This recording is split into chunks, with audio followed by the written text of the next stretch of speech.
The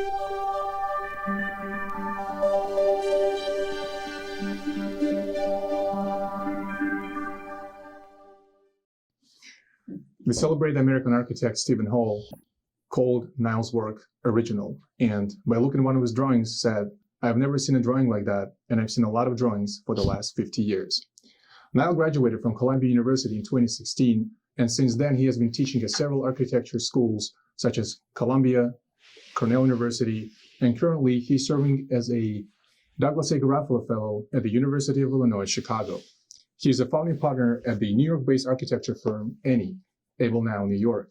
And over the past 5 years, Nile has designed a number of culturally significant projects, such as a jewelry store for the Grammy-winning American singer and songwriter Frank Ocean, as well as a retail space and a library for the streetwear brand Wowels at 76 Bowery in Manhattan. Beyond design, Nile is also known for his writing. He's an editor for the Brooklyn Rail, and he has interviewed many distinguished architects since then. His recent book, Advanced School of Collective Feeling, co-written with Matthew Kennedy, looks into physical culture and its significance in architecture. Most recently, Annie is serving as a guest editor for the 2025 issue of Flesh Art magazine, where they're looking at a crisis and its ramifications in the world today. As he writes, Crisis Formalism proposes that form, often reduced to mere static expression, can become the site where crisis is contained, concentrated, and transformed into new architectural possibilities. I'm pleased to welcome Nile Greenberg for the first time at this table. We have a lot to talk about, but the first question would be, what is happening with architecture today? I think that is the question to start with. I think my work is to attempt to create a synthetic understanding of what has happened in the last 30 to 50 years of architecture, and to react to its failures, to its lack of success, its diminishing form, its disappearance from public culture, and its emergence in these spaces of very privatized capital, and trying to find a place for architecture to be both publicly understood, accessible, and meaningful to people. And I think the status of architecture today has been a prolonged attempt to find meaning through architecture, solving problems, attempting to reveal the way things are in the kind of critical framework that most architects are taught today, which is to say, looking very carefully at the world and making architecture which expresses it as it is.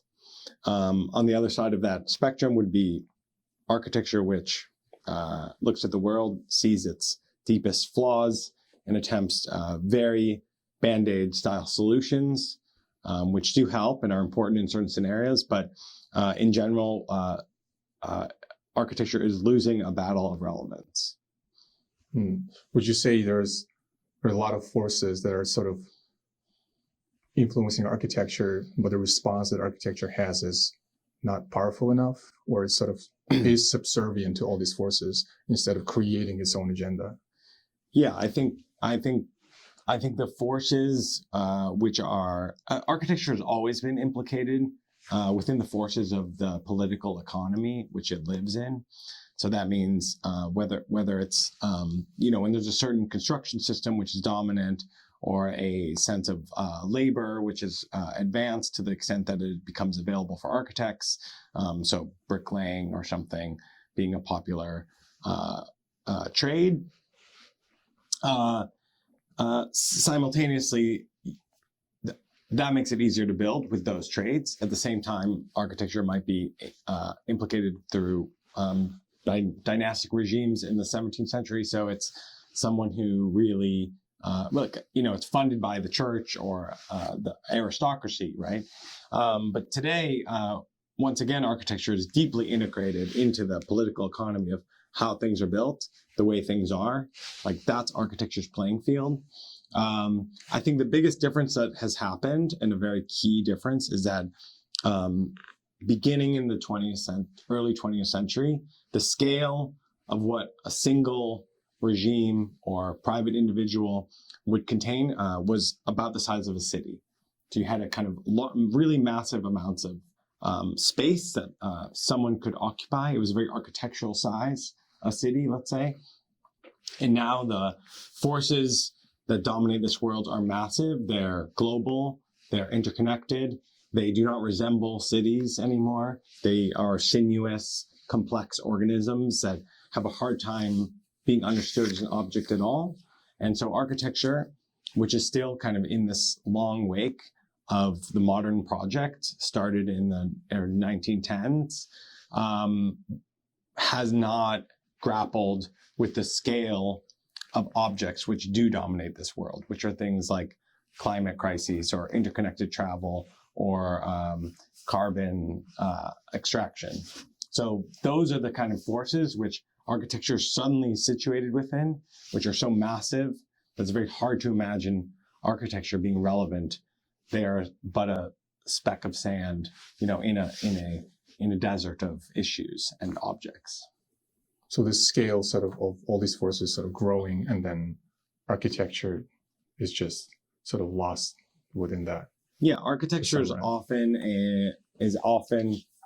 a result of issues of scale. There is a distinct understanding that the history of architecture is related to scale drawing. So you draw a building smaller than the building will be, right? And that gets transferred through a scale process.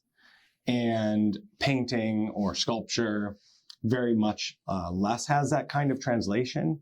So architecture is very good at dealing with this problem because it understands how to scale itself.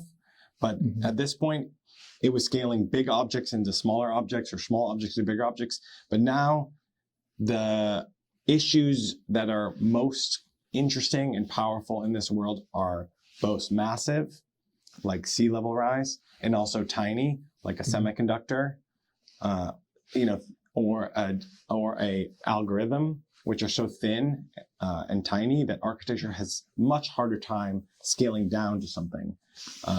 But the tools are there. Architecture understands this game.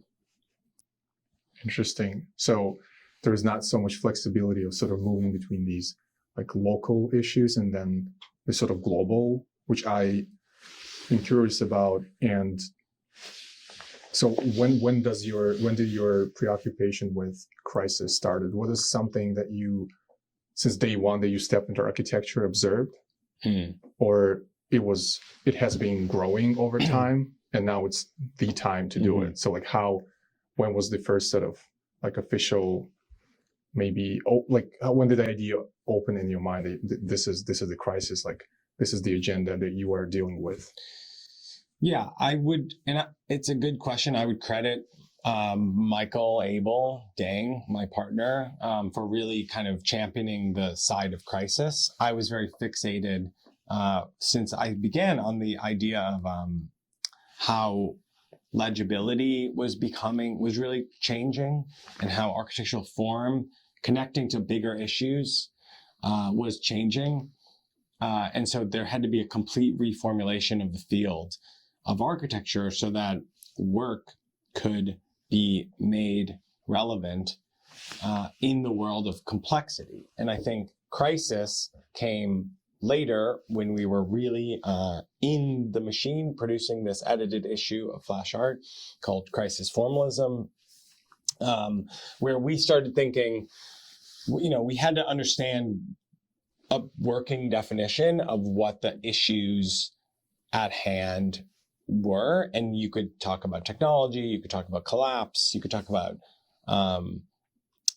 these scale issues I'm referring to. I think in the end, we opted to go with this idea of crisis, and particularly polycrisis, which was a even more nuanced, but very useful container to summarize what is really a complexity problem of interconnected things, not just crises, but everything else being kind of woven into crisis. The beauty of, or the useful, beautiful part of the Edgar Morin's definition of polycrisis is that it contains both problem and solution within one continuous network. And it really summarizes the fact that as you attempt to solve crises, you create others. And if that's not a history of the 20th century, like, I don't know what is.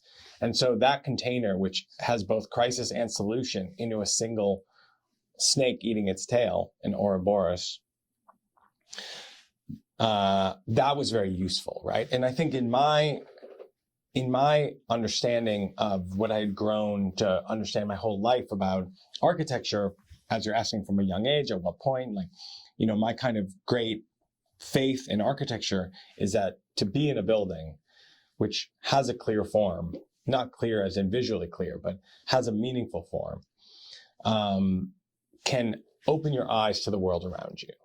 Architecture is a looking glass to which to see the world. It is a literal stage, or seat to a stage, if you will, which can help you kind of, as Detlef Mertens explains in a piece about Mies van der Rohe's Neue National Gallery,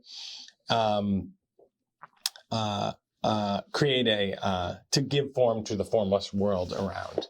Mm-hmm. And I think that understanding of architecture as being this way to see the world, not see itself, is really important to me.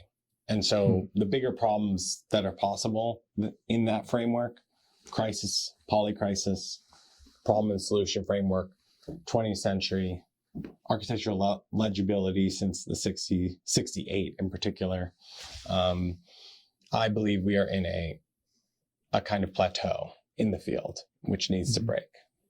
I see. So it's architecture becomes a sort of transmitter of those problems. As you said, a stage where the problems are being explicitly shown, like truthfully, this is what's happening. And are you saying that by form, those can be resolved, or architecture can, being truthful, can give those prompts out into the world to bring attention to those issues? I think it is extremely hard. This is where it gets much more complicated, I would say. So it's much harder, in my opinion, to do what I'm describing with the idea of the polycrisis. That is why I'm more calling for a new way to make architecture, less than expecting I have a clear answer, right? I think a lot of the work that has been done has been to do what I just described. Good architects of the last 30 years have succeeded in generating architecture that meaningfully creates a stage to play out the issues of the site, of the globe, of culture, politics, and even. And I think there's great successes. I think the issue I find is that those things are relying on outdated formats and mediums, which are producing these moments in architecture which ghosts of its past are continuously haunting those buildings. And so what happens is when they try to play out an idea like that is complicated, they often opt for previous forms. So Rem Koolhaas, is very indebted to constructivism, Russian constructivist architecture, right? And his work successfully might play out complex political, social forces, economic forces within a building, and you end up with that condition of a stage where it plays out. But all of that is being done through an act of legibility, relying on really a historicist point of view, where the legibility comes from a simple idea of abstraction, an outdated idea of abstraction, which has something to do with legibility. And so I'm kind of keying in on a new attempt to redefine what we're pulling from, that the forms of architecture do not necessarily have to come from history, but can come from the kind of the present and these scalar collapses that we're seeing across the board. So there is really a lot of work to be done to destabilize the understanding of legibility before we can accurately play out what we need to do. I see. So it's like looking in the past to find the answers isn't the right way. and this is what has been happening for a long time. Yeah, I think it's symbolic in a way to pull from past architecture and to repurpose it to play out present issues. It becomes very symbolic and historicist, even though it all feels very contemporary, but this is already a genre. And so this is the same thing that unites Herzog and de Meuron, Dillers, Kaffidian, Renfro, OMA, Kazuya Sejima, etc. And they all kind of are playing this problem. So we're looking at history of sort of finding these solutions that create more problems because they're sort of outdated techniques. Yeah, and I think, and they're all kind of, we're in this problem solution cycle spelled out in Polycrisis. Okay, I want to move on a little bit to architecture itself and its seminal tool, which is drawing. I think drawing, like, what is, how do you think when you draw?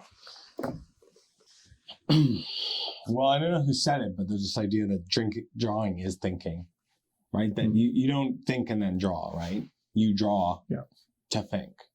If that's, it's a very simple paradigm, but it's the same thing. Like if you have a clear thought in your head and you aren't able to write it down, is it really a real or complete thought? There's kind of this translation that happens into the hand. I'm very indebted to drawing physically, with a pen and paper. But I think you have to understand that every medium needs to be changed to some degree. It needs to be authored with full force. So what I would consider drawing is also things like collecting images, right? It's also producing 3D objects. It is taking photos of the real world. It is conducting interviews. It is writing. All those things to me fall under the idea of drawing as a generative exercise, right? Those to me are the kind of new tools. And I think the more you fixate in one tool, the more that medium defines what you are doing, what you can do. Like I can draw very particularly, and my work comes out a certain way if I only am drawing to develop it, right? What I'm interested in is ways of constantly translating a drawing to an image, to a photo, to a model, to a 3D model, to a text, and back to a drawing that can be produced for construction, let's say. And I think by constantly translating, and obsessively articulating something through different mediums, you end up generating form that is not medium specific or less, related to the ontology of that medium. Yeah, that's a really interesting thought. It reminds me of the Dutch theorist Miyake Bal that talks about the traveling concepts, where the concepts are no longer fixed, or maybe they never have been fixed, and that there is a difference between, say, imagining or imaging. So imagining is a sort of process of, I think, conjuring up an idea that just you have in your head, and then imaging is shaping the idea. So basically, would you consider drawing as sort of shaping your ideas? And like, there is no way out. The decision needs to be made. I think that's the fear for a lot of architects when you sort of, okay, what should I start with, right? Yeah, and I think exactly. And I think I love that. I think it's a very powerful concept, this Miyake Bal explanation you just gave, and I think it is true that ideas are not medium specific, which is a very important thing that people don't really understand fully, right? An image of a medium of if you're making a painting and you have an imagination for it, that's fine. But true ideas are not within mediums. And the problem is mediums are extremely powerful and haunted by their past.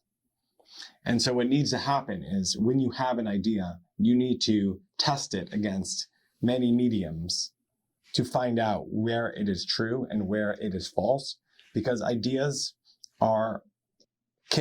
could take many forms, and it could be a book or an interview or a play or recreation of an event, right?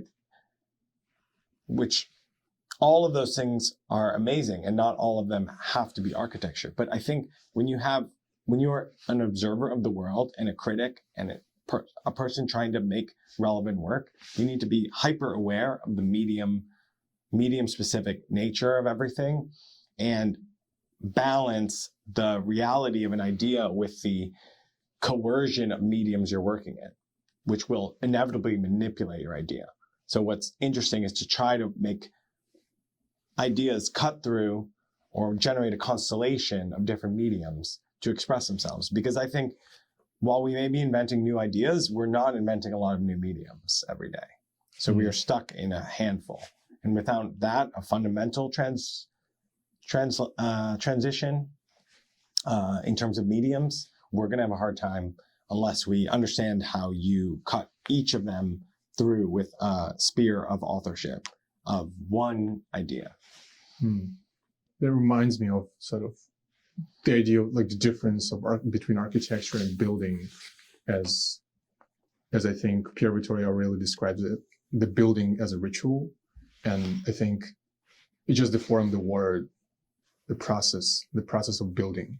So a lot of forces coming together, going back in history, ancient Greece, ancient Egypt, management and money. So all these things sort of coming together, and then architecture becomes that sort of core where all of these different activities are being concentrated. So it seems to be that architecture by itself, I think, produced this building process as a result of all these different things coming together, or all these different things were revolving around architecture, right? So I think that leads me to the question, how do you view building in your practice? It seems like you are obsessed with building and you always talk about that building is important. This is what architects should do. And you also do a lot of criticism. You theorize. So you are actually pulling things from different medias. I'm just wondering, how do you structure your process? And I wouldn't ask what comes first, say building or drawing for you, but it's like, how do you find a way between these two different worlds, I would say, I think they both have become separated right now. The drawing or the criticism, which is theory, and then architecture of building. So how do you manage to sort of coalesce these both? Yeah, that's a great question. I think architects, I tend to call it lately that we don't design buildings, we plan buildings. That the idea of that stage, which we're familiar with, the design stage, is really a planning stage. To understand that what you're doing is planning the construction site of a project to be built. That the idea of planning a building is with the understanding that it could or should be built. And so that is very important going in no matter what, to understand the implications. But, one of my acts of criticism, which looks like criticism, but really is just an evaluation in many ways, of the field, is to focus on the way things are built, not the way I wish they were built. There's a kind of major movement of people who are attempting to make, buildings made of pure concrete or out of hempcrete block, or using these really interior-exterior grids to create like a skeleton building. And these types of projects often aren't in tune with the reality of the political economy of construction. And there is, one kind of theorization I've been developing in my office on what is called hollow architecture, which is really a summary, a really intense deep dive on the way things are built. And the way things are built are highly fixated on a closed shell that architecture demands both climatically through its performance on everyday use in terms of maintenance and energy. Also, its simplicity for construction. All is optimizing architecture to have a very high performing shell, like an egg, very thin. And hollow, and within it, people are really dream, especially when people come in the door, a client or someone who's imagining themselves as a client, often talk about things like functionality.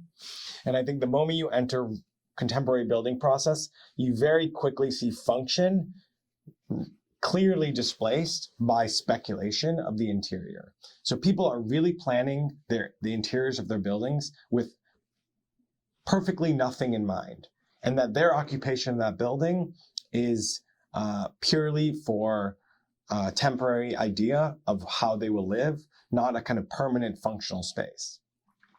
And this is really important because this really is tied to the economic speculation of architecture, that people who are merely renovating a kitchen, let's say, are imagining the potential resale value of this improvement and calculating that into the renovation cost. Yeah. And that is because the house, the home, the apartment, the co-op, all these things are deeply tied to the especially North American economic growth system, the kind of middle class growth. All these things are the biggest financial vehicle most people have is architecture, in the form of their home. And on the bigger scale of a school or a building like a skyscraper, we are so familiar with things like the typical plan or the flexible, interior core and shell construction. And so hollow architecture is a call that on any scale, architects need to take into account the reality of how we build,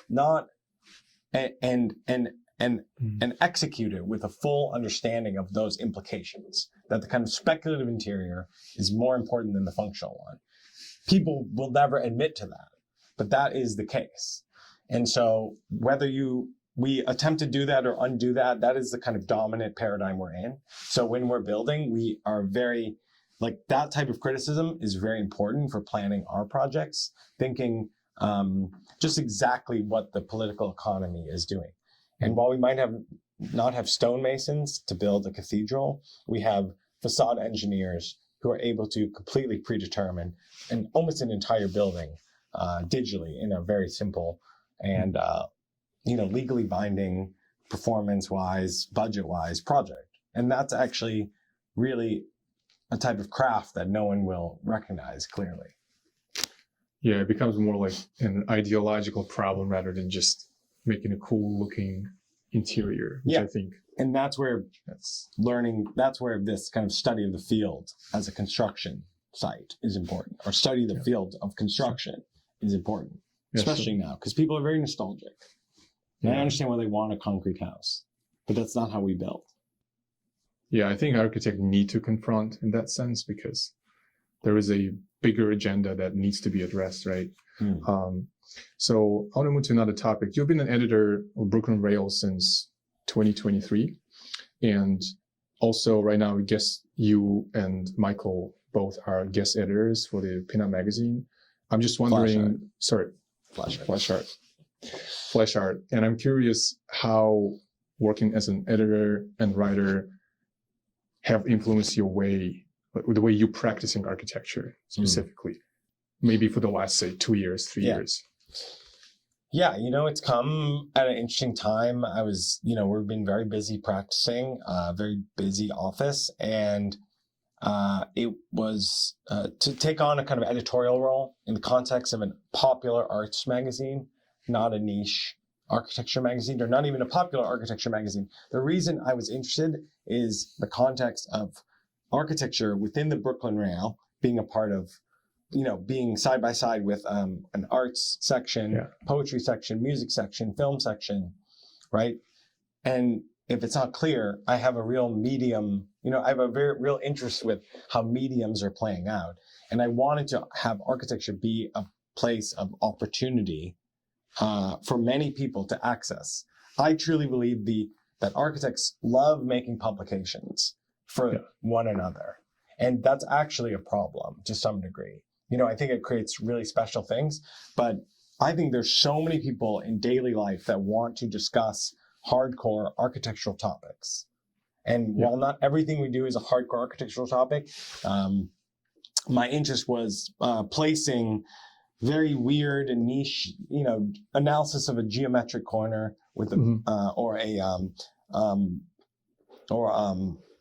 recently something like a billboard that was interestingly urbanistically placed in New York, that writers who write in the rail section can take on these niche topics for a popular audience, right?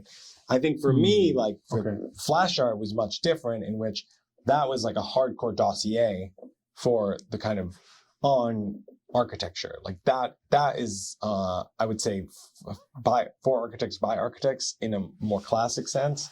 It obviously has a popular following, but even within that magazine, we were working with artists as well to spell out this issue. I think that was more a pure research agenda, crisis formalism, right? Mm-hmm. That is on a daily basis. That was a one-time focused execution of an idea. And Michael and I, worked very hard to kind of culminate much of our work over the past 5 years as partners was put into that magazine, as an idea that we put in the world, a real idea. And I think crisis formalism has teeth, right? Really has a relevant kind of sense of the world, has a critique of the field, has very tricky solutions that it presents, and offered a kind of set of projects that represented the idea, one way or the other. I think after that, and after editing at the Rail, I have begun to have more advanced, more complicated ideas on the subject. And, I think it's just very useful to attempt to do publishing, right? It's useful for oneself, for the public, to kind of put your name on something, a word, a term, a theory, and put it into the world in a way that is not totally controlled by your own kind of publishing network, right? So it's it creates this kind of responsibility that I think is really generative. So let's talk modernism. This book, The Advanced School of Collective Feeling. You co-written this book with Matthew Kennedy. How did the book come about and why? Yeah, so The Advanced School of Collective Feeling, Matthew and I were classmates at Columbia. We were working on across the table from one another, and we're both working on housing projects as student projects. And we were both really kind of interested in how set spaces of fitness or gymnasiums, basketball courts, racquetball, both of our projects engaged in kind of sports as part of the idea of housing. This is in 2015 or something. We had both graduated school. We had the opportunity to submit a idea for the Chicago Architecture Biennial in 2017. So we're recently graduated. And we kind of had taken our kind of, within our research within our time as students working on this project, we had both discovered this kind of era of interwar modernist architecture, which had sports very much tied to the spaces of architecture. And so we had both had a few images, stuff we loved, Marcel Breuer, Charlotte Perriand, and we decided to say we would actually love to make a gymnasium in the Chicago Cultural Center. So we worked kind of tirelessly to put together a very complex and complete proposal for this kind of new gymnasium, which was designed within the space of an architecture biennial, designed explicitly as a space of physical culture, taking cues from the era of modernism, adapting it for different kinds of bodies that were left out of the modernist project in some ways, though I think even they understood that lots of these spaces were for rehabilitation of people injured in war. There was lots of kind of disability tied to the interwar project. And the biennial said no, but you can include a book instead, basically, and so we spent a couple months very rapidly writing an essay, developing the history, collecting all the images, and put together a kind of pressing, which became the first draft of the book we ended up publishing here with Park Books, the Swiss publisher. And so it was a very interesting kind of way of getting to a book, right? Where we basically, no, you can't make a installation. Yes, you can make a book. And the book became something actually I think has much more legs and much longer life in many ways, right? And the idea of doing the gym, we were obsessed with building things, but that is origins of it. Interesting. So for 2 months? Well, I don't remember exactly. No, we had a lot of it. We had developed a lot of it for the pavilion, but to understand the book is really just a photo essay, mm-hmm. a long essay, about 60 pages, and then a series of reconstructed drawings of the spaces that we were interested in. This is what I found really interesting. So designing a book is a completely different universe in terms of, yes, we have a topic, now we have to expand, and then also the book itself is the object. And here, I was really excited to see how intentional it is. And I had a lot of questions what these illustrations were. But then once I read the essays, which is like 44, 45 pages, I realized, okay, this is such an unusual way to organize the book. Personally, I haven't like read through the book that has images and then drawings and they're sort of all interconnected, because there's so many references here. Yeah. And they are important. Yeah. Yeah, I think this was, I think it's very fundamental to me that, like we talked about earlier with ideas, ideas can't take a monolithic format often. So this is a book that is one story, one idea, told 4 different ways. So it is told through a essay, which everyone is mostly familiar with that format. Yeah.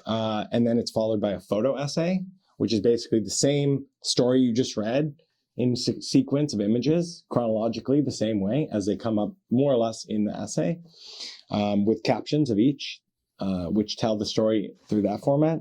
And then there's like a very hardcore and technical set of architectural drawings, which are measured at scale.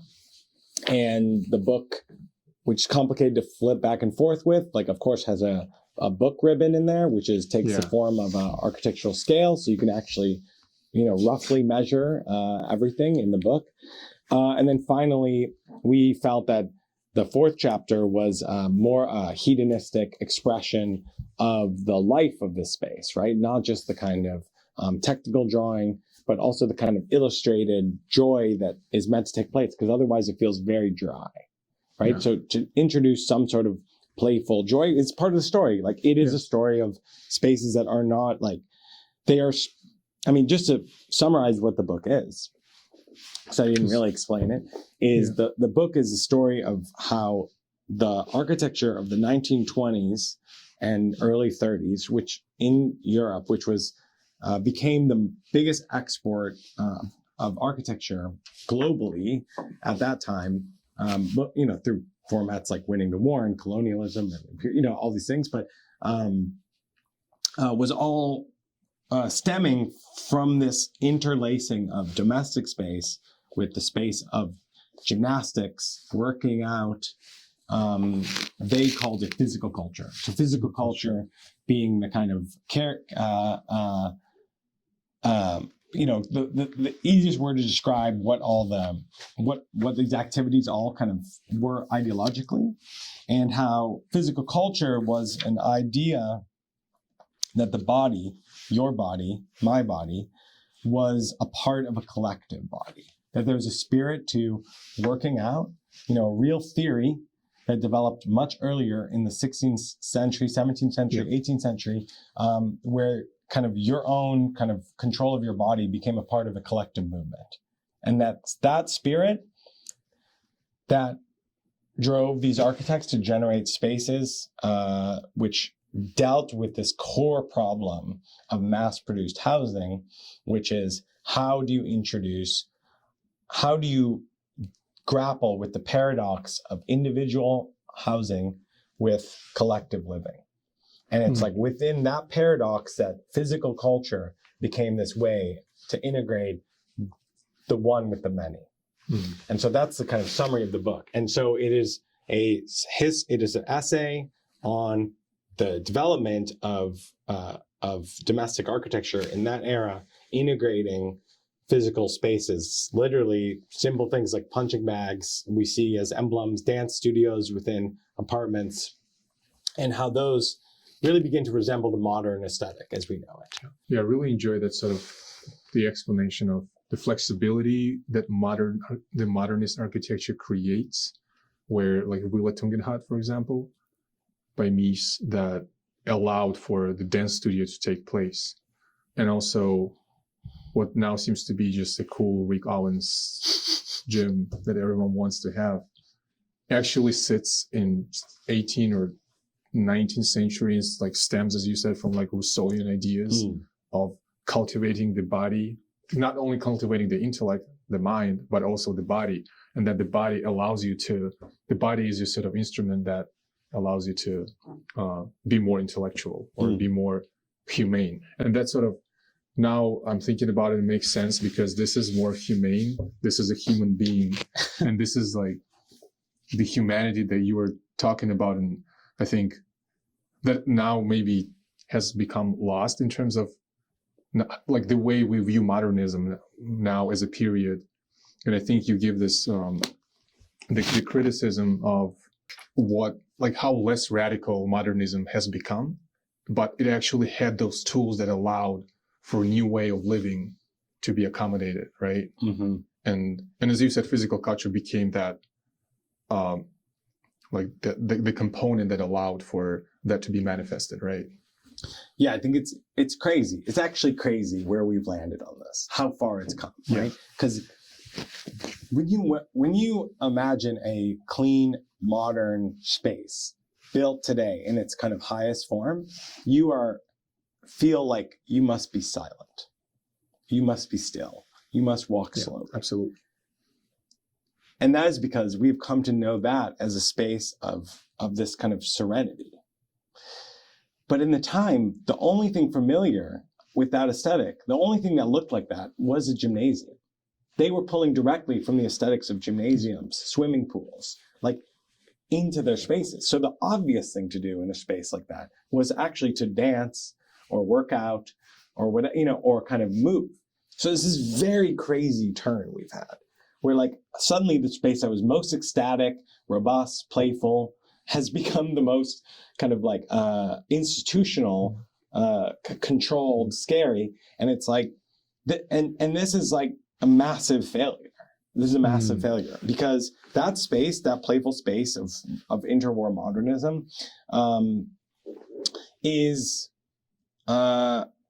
so important in how we reconcile with the continuous privatization of our lives and how our private lives have become more and more controlled. The individual is more precise than ever, despite the fact that our individual lives are being broadcast so regularly.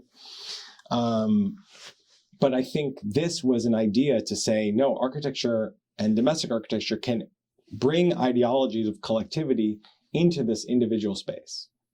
That's the solution. That's what we need. That's what we're looking for. This is not necessarily the answer. Obviously, home workout culture is, kind of peaked when we were releasing this book in 2023.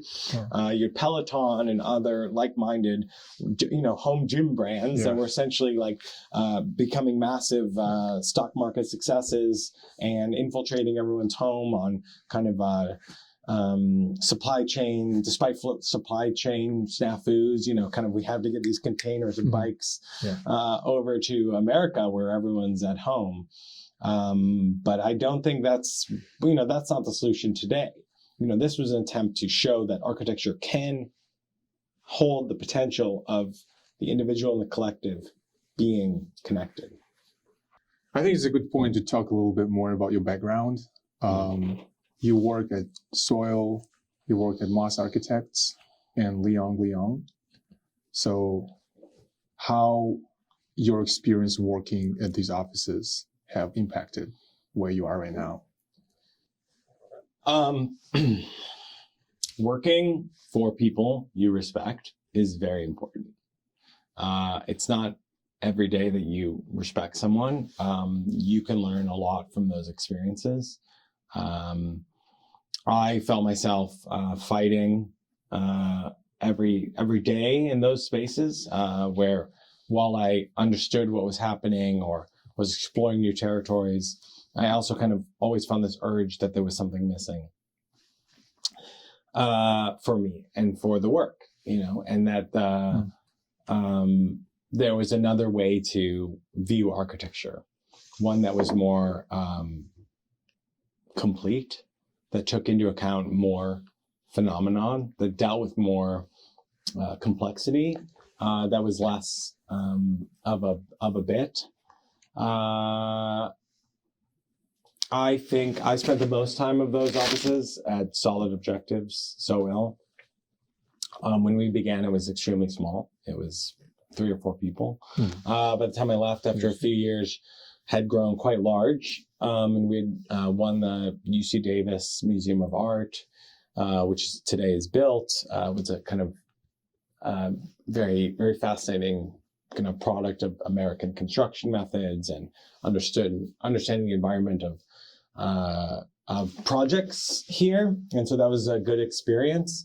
But I think most of all, kind of learning straight up like techniques from high caliber peers, within the office. Like the people that are there are highly skilled. You're working together.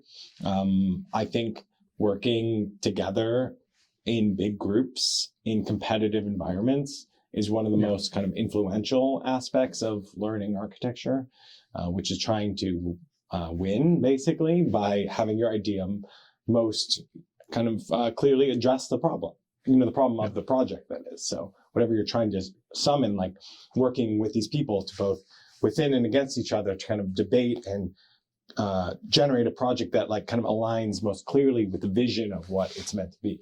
And through that, you inevitably generate invention, frameworks that are new, language that needs to be adapted to make your project make sense. And it is that generation of ideas through constantly having to express them, to communicate them internally to one another. Like that is so important. It goes very misunderstood, that it is not expressing your idea and then just outputting it. It is the kind of constant feedback loop of your colleagues, your boss, your other team members, trying to explain what you are imagining.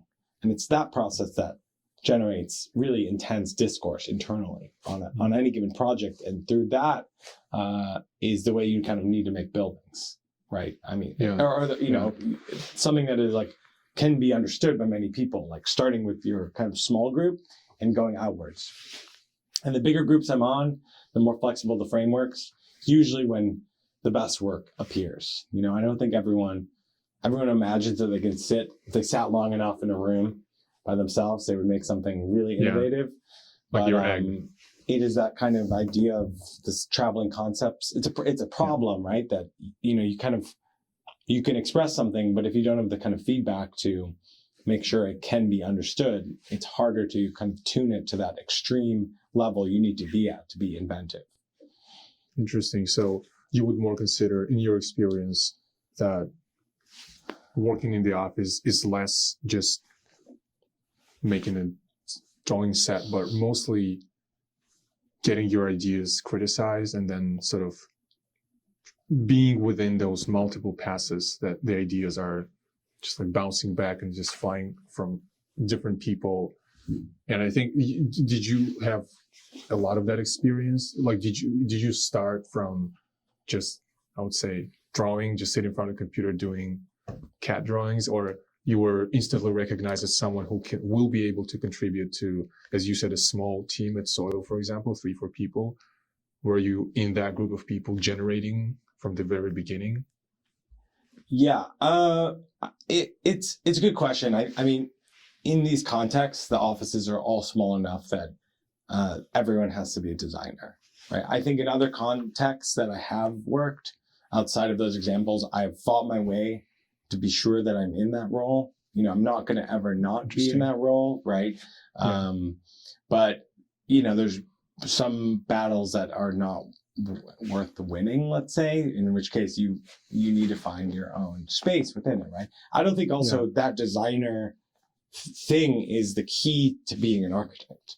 Like there is all the functions, you're trying to set up this hierarchy a little bit. Like first you like draw bathrooms, this cliche hierarchy of like how you grow in an office. And while that stuff is important, like to work effectively on a building, you actually need lots of expertise in different fields. Like it's very, like you might be the best designer, but if you're not a good communicator, it's not going to be that helpful. Like you might be a great communicator, but if you're not a good kind of technical designer, like there's all these aspects that make a project better, like not worse. And it's like the idea of generating the singular idea in the beginning, which just doesn't exist, right? That all architecture is actually an accumulation of expertise.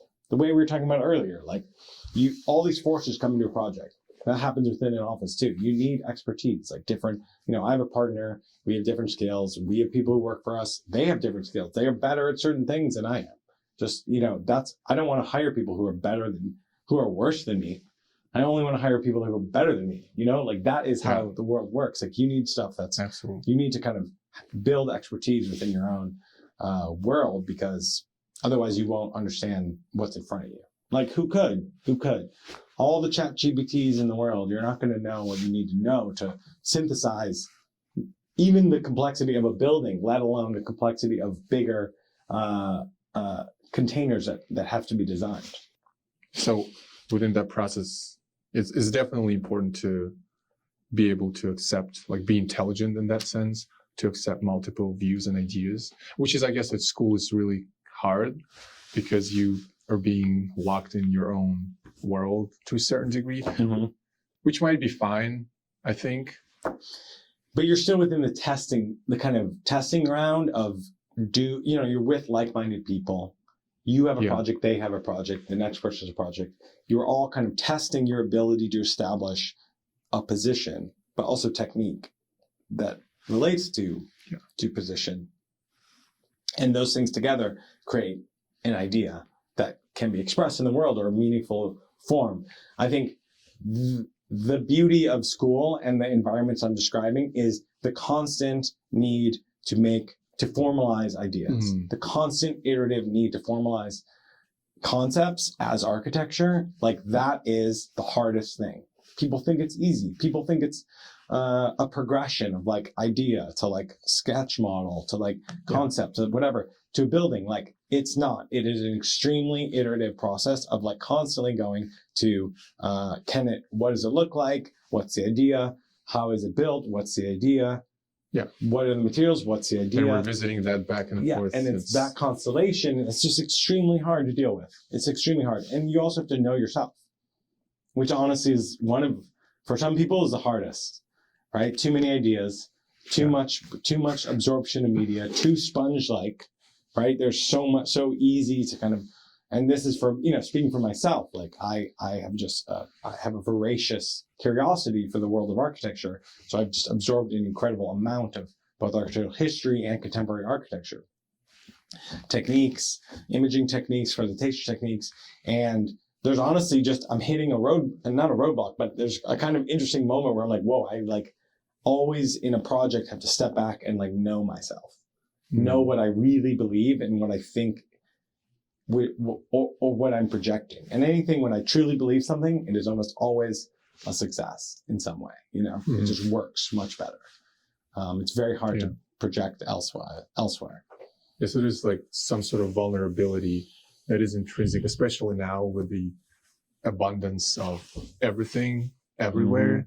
I just remember myself when I just started architecture school, it was so hard to just land on one decision. And that was the anxiety that I just didn't let me sleep, literally, because I can do this, or I can do this facade, I can do this one.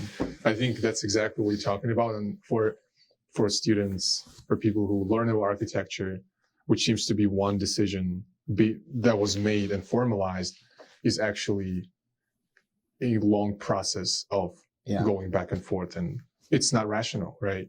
It's not rational. It's not rational, but there are techniques that are critical to understanding how to visualize your own instincts, right? And one of them is trying to understand yourself is not just talk. I don't mean talk therapy, which might be helpful. Frank Gehry did talk therapy his whole life, Wow. for 70 years, right? And good, like he knows himself. But it is more about trying to attempt processes which are super reflexive or reflective of your own thinking. So generating a rendering, then a model, then a collection of photographs, then a drawing, like trying to kind of do things which can help you process your own instincts towards an idea, right? Mhm. And it's that kind of back and forth that helps you understand what you really want by constantly putting yourself through a decision-making process, not trying to make one decision, but trying to make that decision over and over and over again, and seeing like if that decision or if that question as it comes up over and over again holds up every time. Mhm. And it's that, so it's not one decision. It's like putting yourself through decision cycles essentially. And it's like the one keeps you up at night, but the kind of the idea of like attempting to make decisions many times, that becomes productive as a design process, because you actually start to see the thing you want. You start to see it. It starts to emerge without you. And that's when you're kind of onto something. Yeah, it's definitely an iterative process. Speaking about references, I want to segue into books. Yes, books. So you're a big book collector. It seems to be a big part of your work. You always reference, you always look at things. Sometimes you get swayed by them, but how do you, I think actually what I'm interested in a specific period of 2010, 2015, when digital era is proliferating, and what is a book at that time for you being in school?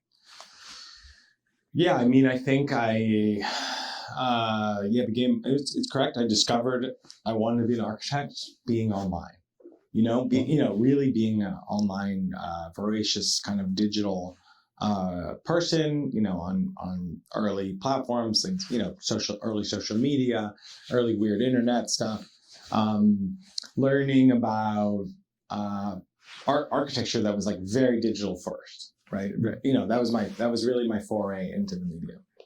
I got to architecture school in Colorado. That's where I studied my undergrad, and it was all hand drawing. It was all,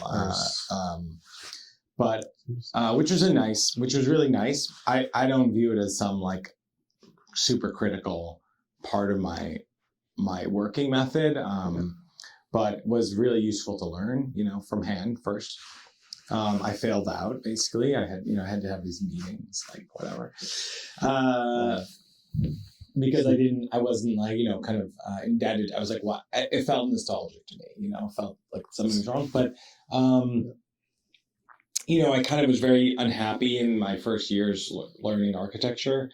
And I kind of went to the library at some point and just started pulling books. Like, I think the first thing I had heard about was Manhattan transcripts, and you couldn't get it anywhere. It was stolen from every library. I heard all these myths about this like book. So I wanted to go see Bernard Shumi's Manhattan transcripts. I wanted to see The Education of an Architect by John Haydick. And I think I went to the library and ended up with a cart of books that day. And I just went through, a ton of books. And so I started spending a lot of time in the library because I found that what I was doing there was so different than what I was doing online. That ideas were much more interconnected, things weren't ephemeral, things weren't didn't read as news items. They felt like really serious ideas, being kind of put into a book. Very influenced by things like Flesh, the Diller Scofidio book, I was extremely indebted to in my early years. And I think, the kind of projects of the books became really my form of education. Like, that's how I learned. Like, that's how I still view that I taught myself how to be an architect through these trips to the library rather than the classes I was failing out of. As I'm exaggerating a bit, but, I was very much against the grain. And so books just, became so crucial, and honestly, they're just incredibly relevant today. Like, I don't see the book as being something that is romantic I think it has aspects of being ornamental. I still think it's an incredible container for ideas, though. In the same way we're just discussing earlier, like the way that ideas have to traverse mediums, books have always been good at stepping back from being highly medium specific and actually being something that can accumulate different mediums within it. Like the Advanced School of Collective Feeling, which really has different mediums represented. Yes, it's a book, but I think it's very useful, to see it in that way. So would you say there is no longer that continuity that like a novel or any book that sort of expands on a specific topic is important today? And it's more, you can open the book at any point and just like, even your drawings are here, even your this, they're there. Is it something that you sort of borrowed from the digital world that allowed that freedom to pull the thing that you need or ask the question that you need? And if that's the right one, you will find what you're looking for instead of just collecting the knowledge for the sake of collecting the knowledge. Yeah, I tend to think of books as being reference books more than they are novels, let's say, right? So the idea that, in the history of books, which is starting in the 12th century or something, almost none of them were linear. That is an invention of the novel specifically. Most books are actually reference books in some ways, like a dictionary, a calendar, a catalog. These things are organized in sections that have different information organized within those sections. And so, I tend to think of books. I don't tend to worry about linear reading. I find, I'm always extremely frustrated when I'm with someone and I show them either my book or another book, and they take it and they go like this. This is what they do. And I'm like, I'm sorry, that's the wrong way to read a book. You take a book, you go like this, you flip through it, organize the content and images in your head quickly, and then kind of find the moment you are, you need to find yourself in, right? The thing you're looking for needs to come reveal, or else you're never going to find it. This is how you read a book. You're never going to find what you're looking for. Yeah, this is people who actually usually read books. That's how they approach the book, from the cover page to the further on. And it's very strange to me. Like books are really meant to be like non-linear in my head. Absolutely. Yeah. I think a novel is the one, that's the only book you don't want to read the end, last page, because that's all, based on kind of narrative, which is time oriented, but that's a different story. Yeah, I guess kind of ties back to the polar crisis. Like we're so disintegrated by the globalism, which is kind of supposed to bind us together, but we have this, I think, disintegration that is inherent to where we are now. And maybe the way we receive knowledge is also reflective of that. So coming down, what is the knowledge? The book. The book is the source of knowledge, the object that we can physically connect with and get that knowledge. And I think we maybe were, I wouldn't say delusional, but had the wrong conception over time that it has to be continuous. Maybe it doesn't have to. Yeah, I think so many things are like this that became static over the last 80 years, 100 years, for no reason, that weren't static before. For instance, I was contemplating poetry the other day and thinking about how poetry is like so beautiful, but to be a poet today feels really strange. If being a poet means to kind of take poems, print them in books of poems and publish them as books, right? That to me is a very strange way of being a poet, which feels super outdated because, that is not what poetry ever was.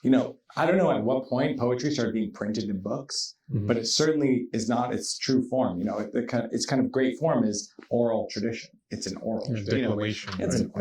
And it's performance. And so, for instance, I absolutely adore, so influential to me, the video artist Ed Atkins, who makes these incredible, super highly CGI'd video work starting about 15 years ago, at least in my kind of encounter with it. And he is literally a poet. Like, it's literally poetry told in this like highly digital, highly relevant context. You know, he's a serious artist selling in serious galleries, and he understands poetry as a kind of performance, you know, of words, of language, not just something to be printed in a book. So I'm critical of every format that has stagnated, right, over the last 100 years. Like, so many things have kind of normalized and solidified, and that is so bad. And then look at everything else disintegrated, right? Complex, interconnected, right? And so, but we still have these very stable formats that people are adhering to. And that's the issue, right? And architecture faces the exact same situation as what I'm describing in poetry, right? Then we kind of have this something has happened where a lot of things became static, right? And that has to do with the economy. It's extremely expensive to build, probably cheaper than it used to be, but you know, it, for whatever reason, architecture has really become optimized by forces outside of itself to become a certain way, and that's bad, right? And I want to be, if I want to be a poet, I need to be at Atkins, not the kind of. I don't want to just besmirch poets, right? Like the art is in the words; it's not in the printing of them. That's all I need to say. It's that the poetry book that's outdated, not the poet. The poet is extremely relevant. At Atkins, the poet is extremely relevant. At Atkins, the poetry anthology writer feels more of a problem as something that has become stagnated for no particular reason that I can point out. There's definitely some ossification that happened, and it has to be tackled. I think we're running out of time, and to close our super engaging and interesting conversation, I want to close out with a quote by artist Michael Baxendale, if I'm pronouncing the last name correctly. The true originality in a work of art does not happen in the actual work of the work. If you like painting the picture, it could be rather mechanical. What is truly personal is how the artist assesses the circumstances and context of the time. The moment that he says is actually the more personal act. So on this note, thank you very much. Thank you. It was great sitting here at this table talking to you. Yes. Thank you.